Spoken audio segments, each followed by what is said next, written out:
ఆధార్ అనేది పౌరసత్వ లెక్క కాదు. అది గుర్తింపు కార్డు మాత్రమే అన్నటువంటి విషయాన్ని సుప్రీంకోర్టు తేల్చి చెప్పింది. వ్యక్తుల గుర్తింపుకి మాత్రమే వినియోగించాల్సిన ఆధార్ కార్డుని కొత్త ఓటర్ నమోదుతో పాటు పౌరసత్వం, స్థానికత, నివాస చిరునామా చిత్రాలకు రుజువుగా ఉపయోగిస్తూ దుర్వినియోగపరుస్తున్నారని దాఖలైన పిటిషన్ మీద సుప్రీంకోర్టు మంగళవారం నోటీసులు జారీ చేసింది. దీని మీద కేంద్రం, అన్ని రాష్ట్రాల కేంద్రపాలిత ప్రాంతాలు స్పందన తెలియజేయాలని ప్రధాన న్యాయమూర్తి జస్టిస్ సూర్యకాంత్, జస్టిస్ వి మోహన ధర్మాసనం ఆదేశించింది. ఆధార్ చట్టం 2016లోని సెక్షన్ 9 చాలా స్పష్టంగా ఆధార్ అనేది పౌరసత్వం లేదా స్థానికతకు రుజువు కాదని చెప్తుంది.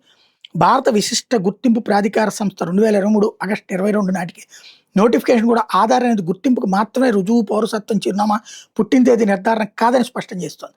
అయినా కూడా పాఠశాల ప్రవేశాలు, ఆస్తి కొనుగోళ్లు, జనం ధృవీకరణ పత్రాలు, రేషన్ కార్డులు, డ్రైవింగ్ లైసెన్సుల కోసం వయసు, పౌరసత్వం, స్థానికత రుజువుగా ఆధార్ను ఉపయోగిస్తున్నారు.